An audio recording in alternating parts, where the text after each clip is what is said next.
Alright, buckle up bros. We're diving into the 2021 K-drama Happiness because nothing says good times like a zombie apocalypse, am I right? This show isn't just about dodging the undead. It's a masterclass in how a virus outbreak turns your friendly neighborhood into a paranoid circus. Picture this, a swanky high-rise gets locked down due to a gnarly virus and suddenly, your neighbors are more terrifying than your ex's Instagram feed. Happiness throws a spotlight on how fear can make people go from sharing sugar to eyeing each other like the last piece of pork belly on a KBBQ grill. If watching your neighbors turn into zombies doesn't mess with your head, I don't know what will. The show subtly hints that sometimes the real monsters are the ones in our minds. And hey, if you're not questioning your sanity after binge watching this, you're probably one of the infected. So grab your shrimp chips and maybe a baseball bat because Happiness is about to take you on a wild ride through the dark side of human nature.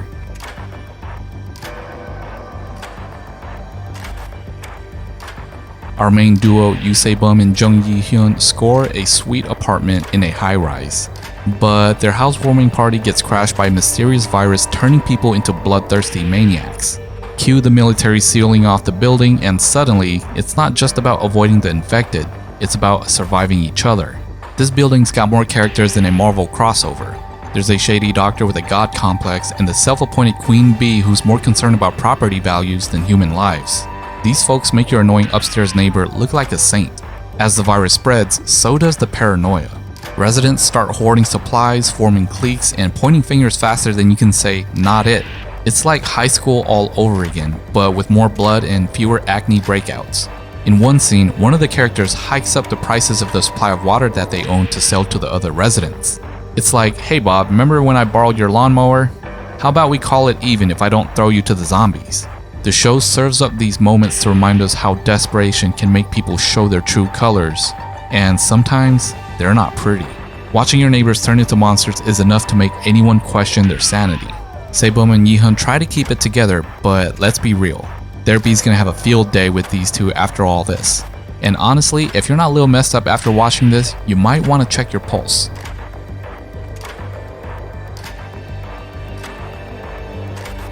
Here's the thing about this drama. It throws people into a pressure cooker of fear and lets the steam rise. A crazy disease is making people rabid, which means survival should be the name of the game. But instead of just avoiding zombies, the show says, yo, let's watch what happens when humans decide they're the apex predators. There's something primal about the way the residents of the high-rise deal with their fear. They start out civilized, following the rules, respecting the quarantine, but soon enough, they're pointing fingers and choosing who deserves to survive. It's like a twisted version of Monopoly where everyone's broke and the board is on fire. Some people cling to their morals while others throw decency out the window like expired ramen. If this was me in that building, I'd probably try to form a non-aggression pact with my neighbors only to realize halfway through that Karen from the 6th floor is hoarding all the bottled water. Honestly, I'd last a week before I'd be trying to barter my PS5 for a single granola bar. But I digress. Now, let's talk power because this show is dripping with it. Who controls the food? Who controls the narrative? Who gets to decide who's dangerous and who's safe? The show's got some real battle royale vibes when it comes to hierarchy, and the apartment complex becomes a microcosm of society. The rich, the selfish, the opportunists, they all scramble to maintain their upper hand. Watching these characters flex their tiny amount of control is like watching someone argue with a vending machine after it eats their dollar. It's embarrassing, but you can't look away. The worst part? This dynamic isn't just fiction. The world basically ran this show on a trial version during the real-life pandemic. Hoarding toilet paper? Check. Blaming entire groups of people for a global crisis? Double check. People threatening they're morally superior while secretly breaking every rule? Oh yeah, that's the vibe. The show captures that ugly truth. When the chips are down, people protect what's theirs and they justify it by convincing themselves they're the good guys. Alright bro, confession time. Isolation is a killer, and not just in this drama.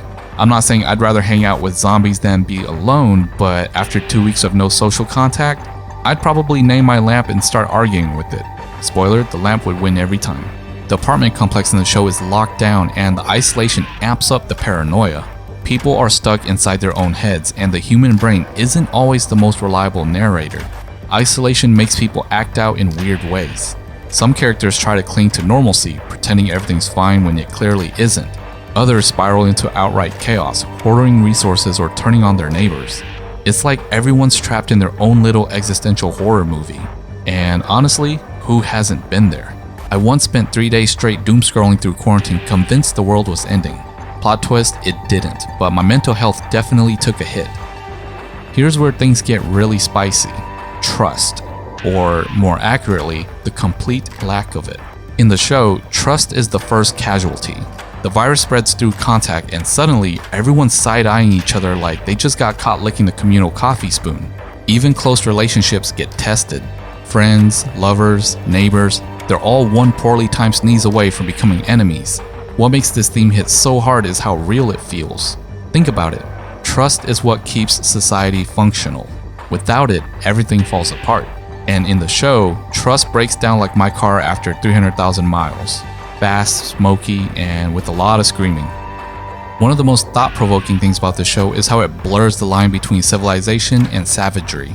You think you're safe because you live in a nice building with good security, but then the apocalypse hits and suddenly the HOA rules don't mean jack. Honestly, who cares about noise complaints when there's a literal zombie clawing at your door? The residents of the apartment complex start out as normal people, but when resources run low and the fear sets in, things get primal. Alliances form, betrayals happen, and people start doing things they never thought they were capable of. It's like The Lord of the Flies, but with grown-ups and less sand and more concrete. Let's take a moment to appreciate the dark humor because Happiness nails it. The show doesn't shy away from the absurdity of the situation. There are moments where you can't help but laugh at the sheer ridiculousness of it all, like when characters argue over petty grievances while literal chaos unfolds around them. It's a reminder that even in the darkest times, humans are still, well, human. We get distracted by the dumbest things. It's like that one time I panicked during a blackout and spent an hour trying to find my phone flashlight, only to realize it was in my hand the whole time. That's the vibe of the show. Dark, funny, and painfully relatable. Let's get a little meta here. The virus in the drama isn't just a plot device. It's a metaphor for all the crap that infects society. Greed, fear, selfishness, they're all there, festering like a bad Tinder date. The infected aren't the scariest part of the show. It's the way the uninfected behave that'll keep you up at night. What makes this hit so hard is how universal it feels. You don't have to live through a zombie apocalypse to know what it's like to see people act out of fear. We've all seen it. Hell, we've probably done it ourselves. The show forces us to confront the ugly truth, and it's not a comfortable experience. But hey, at least it's not as bad as watching my own reflection during a Zoom call, so there's that. Finally, let's talk sacrifice. The show plays with this theme in a way that's equal parts inspiring and gut-wrenching. Some characters are willing to risk it all for the greater good, while others cling to their own survival, like that one guy who always takes the last piece of cake and says, "Oh, are you gonna eat that?" The juxtaposition between selfishness and selflessness is what makes the drama so compelling. It forces you to ask yourself, what would I do? Would I risk my life to save someone else? Or would I barricade myself in my apartment with a Costco-sized box of Shin Ramen and wait it out? Honestly, it depends on the day. Some mornings I can't even risk getting out of bed without coffee, so the odds aren't great.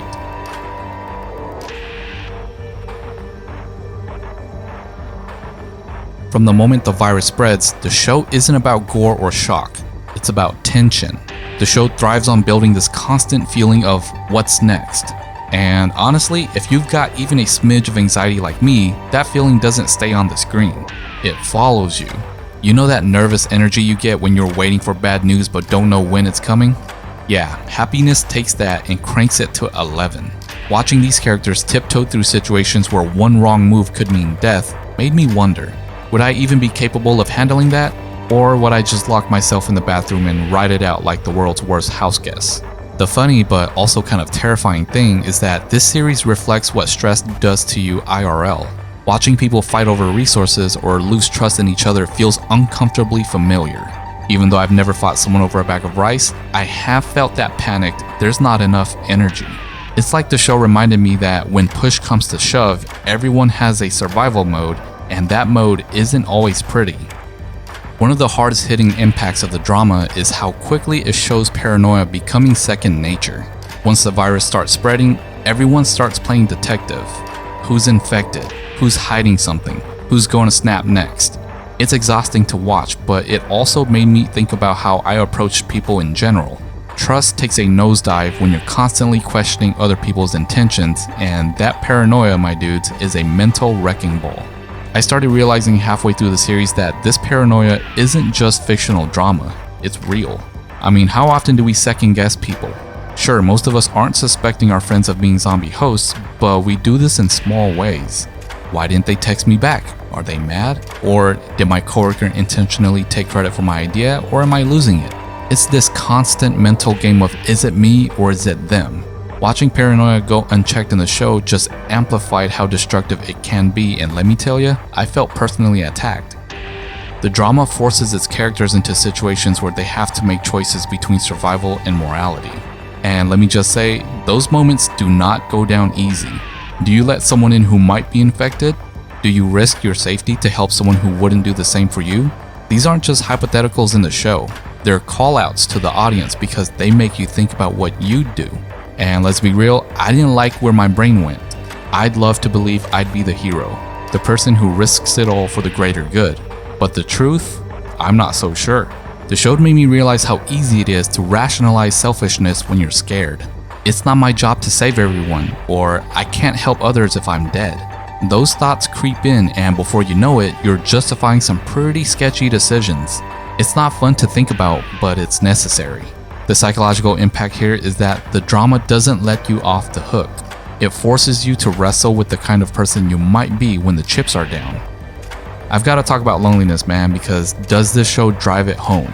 When you're cut off from the world, stuck in a confined space with people you don't trust, loneliness becomes its own kind of monster.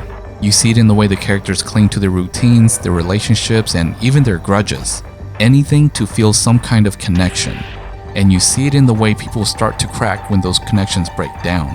Watching this made me reflect on my own relationship with loneliness, especially during times when isolation was very real. Remember lockdowns? Yeah, that was fun.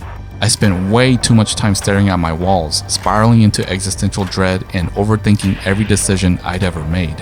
And while I wasn't surrounded by zombies that I know of, the psychological toll of feeling cut off from the world was no joke. The show nails this dynamic in a way that feels painfully familiar. The isolation doesn't just affect your mood, it warps your perception of reality. One of the recurring themes in the show is control, or more specifically, the illusion of it. The characters start out thinking they can control the situation. They'll follow the rules, stay calm, and everything will work out. But as the series progresses, control becomes a joke. The virus spreads unpredictably, people stop following the rules, and every plan falls apart. It's chaos and it's unsettling as hell. This hit me personally because, let's be honest, control is something we all cling to. It's why I make to-do lists I never finish, or why I freak out when plans change unexpectedly. The idea that we have control over our lives is comforting, but it's also a lie. The show strips away that illusion and leaves you with the raw, uncomfortable truth. You can't control everything. Watching the characters face this reality made me realize how much energy I waste trying to control the things that are out of my hands. Spoiler alert, it's a lot. Desperation is one of those emotions that takes over your brain and makes you do things you wouldn't normally do. In happiness, desperation drives people to betray their neighbors, hoard resources, and make choices that haunt them. It's not pretty, but it's real. The psychological impact of watching this play out is that it makes you hyper aware of how desperation affects your own decision making. Have I ever betrayed someone to survive? No, but I've definitely made questionable choices when I was desperate. Like that one time I bought a $300 blender because I thought smoothies would fix my life. Spoiler, they didn't. Desperation clouds your judgment, and the drama shows just how dangerous that can be. For all its darkness, the show does have glimmers of hope. There are moments when characters choose kindness over fear, when they find ways to connect despite the chaos. But those moments are fragile. Hope isn't guaranteed, and it's not always enough. Watching this made me think about how I handle hope in my own life. Do I cling to it, or do I let it go when things get tough? The truth is, hope is scary because it makes you vulnerable. If you hope for something and it doesn't happen, the disappointment can wreck you. But without hope, what's the point? The show doesn't give easy answers here, but it forces you to wrestle with the question.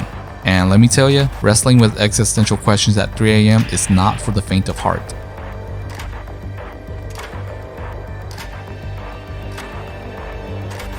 Alright bros, let's bring it home.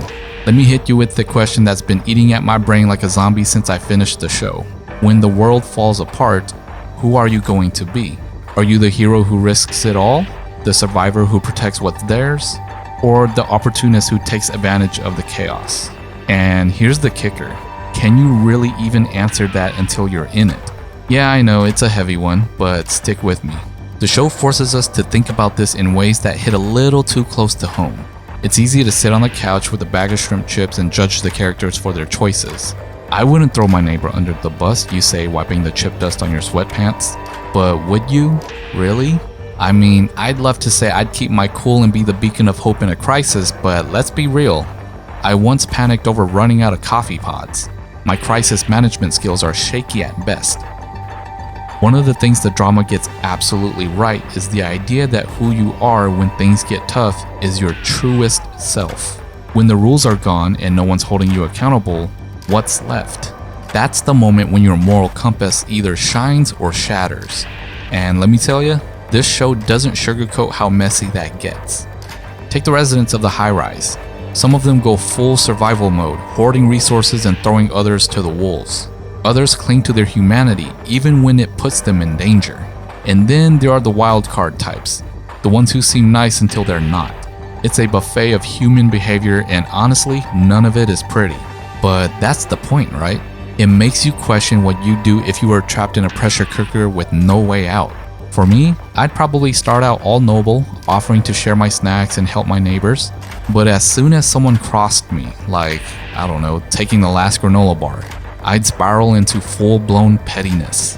Oh, you want my extra water bottle? Sure, right after you give me back that bag of shrimp chips you borrowed 3 days ago. I'd like to think I'd bounce back and redeem myself, but the reality is stress doesn't always bring out our best sides. And that's a sobering thought. Here's a weird twist.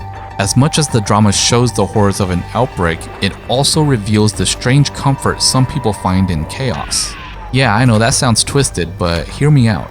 When everything's falling apart, the rules don't matter anymore. You're free to do whatever it takes to survive, and for some folks, that's oddly liberating.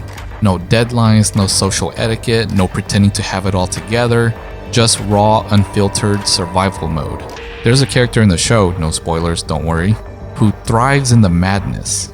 While everyone else is panicking, this person is strategizing, playing the angles, and taking full advantage of the chaos. At first, it's infuriating to watch.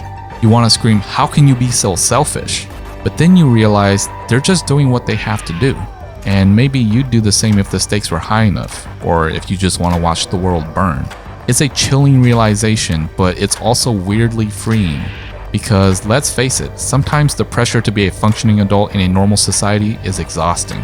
Paying bills, answering emails, pretending you care about Karen's new cat, it's a lot. In a way, the apocalypse simplifies things. Your only job is to stay alive. That's it. No cat photos required. It's horrifying, but it's also kind of appealing in a please don't judge me for thinking this way. Another hard question the show raises is, what's actually worth fighting for? When the world's burning and resources are scarce, what do you hold on to? Your principles? Your relationships? Your stash of instant noodles? The show puts this question front and center, and the answers vary wildly. Some characters prioritize survival above all else, even if it means losing their humanity. Others cling to their morals, even when it puts them at risk. And then there are the ones who fight for love or loyalty, refusing to let go of the people they care about. For me, this question hit hard because honestly, I'm not sure what my answer would be. I'd like to think I'd fight for my friends and family, but in the heat of the moment, who knows? What if holding onto these relationships meant putting myself in danger? Would I have the courage to do it? Or would I retreat into self-preservation mode and convince myself it was the logical choice? These are the kind of questions that keep me up at night, bro. And let's not forget the little things. The show made me think about how much we take for granted. The simple joys of life that we don't even notice until they're gone. A hot shower, a good meal, a quiet moment where you're not worried about getting eaten alive. The drama doesn't just make you appreciate those things. It makes you wonder how far you go to keep them. Here's a spicy take for you. Sometimes in the show, the people we root for aren't the heroes, they're the villains. And that's what makes the show so damn interesting. It doesn't paint anyone as purely good or evil. Instead, it throws everyone into the blender of moral ambiguity and hits puree. The result? A cast of characters who are equal parts relatable and infuriating. This got me thinking about my own villain moments. You know, those times when you cut corners or make choices that aren't exactly noble. Like when I ghosted a group project for a couple hours in college because I couldn't deal with the stress. Sorry guys. Or when I pretended not to see the homeless person on the street because the only cash I had on me was my lunch money. Not proud of it, but hey, we've all been there. The show forces you to confront these moments and ask yourself, are you really the hero of your own story, or are you just telling yourself that to sleep at night?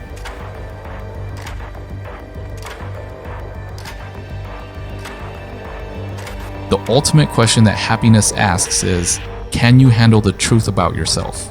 Not the Instagram filtered version of you, but the raw and imperfect human underneath. Because that's what the show is really about, peeling back the layers and exposing who we are when everything else is stripped away. For me, that truth is a mixed bag. I'm not as brave as I'd like to be. I crack under pressure more often than I care to admit. And sometimes I make selfish choices because it's easier than doing the right thing. But you know what? That's okay. Because at the end of the day, it isn't about being perfect. It's about trying to hold on to your humanity even when it feels impossible. Trying to do the right thing even when it's terrifying. And trying to find hope even in the darkest moments. So yeah, maybe I'm not the hero. Maybe none of us are. But that's what makes the drama Happiness so powerful. It doesn't give us easy answers or clean resolutions. It just holds up a mirror and says, this is you. Can you live with that? And the answer? I'm still working on it. But hey, if the apocalypse comes, at least I'll be slightly more prepared. Probably. Thanks everyone for watching this video. If you enjoyed what you saw, please don't forget to like the video and subscribe for more content like this. Also be sure to check out my other videos for more insight on other dramas and shows. Your support means a lot to me and it helps me grow this channel. If you have any thoughts, questions, or suggestions for future videos, please drop them in the comments down below. Again, thank you for watching this video and I'll see you next time.